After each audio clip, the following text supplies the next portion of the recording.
Грција и Австрија ги повикуваат другите земји на Европската Унија да усвојат пасоши за вакцинација против коронавирусот, што може да помогне во заживување на погодената туристичка индустрија во Европа. Идејата за ваков документ веројатно да биде сертификат, ќе биде да им се овозможи на оние кои биле вакцинирани да патуваат слободно во рамките на Европската Унија.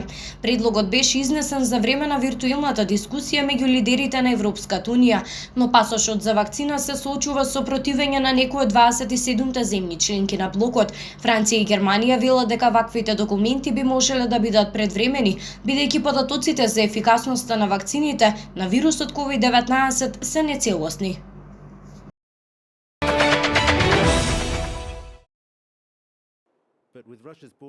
Група руски дипломати и нивните семејства излегоа невообичаено од Северна Кореја на количка со рачна турканица поради строгите мерки на COVID-19. 8 лица патуваа со воз и автобус пред да се истуркаат преку руската граница околу 1 километар преку шините на возот. Северна Кореја го блокираше превозот на повеќето патници за да се ограничи ширењето на вирусот корона.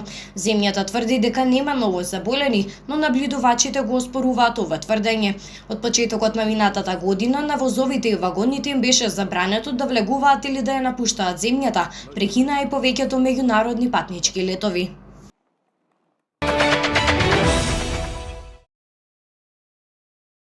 Стотици ученички се стравува дека биле киднапирани во северозападната држава Замфара. Еден наставник за BBC изјавил дека најмалку 300 студенти не биле пријавени по нападот во петокот во утринските часови од вооружени лица.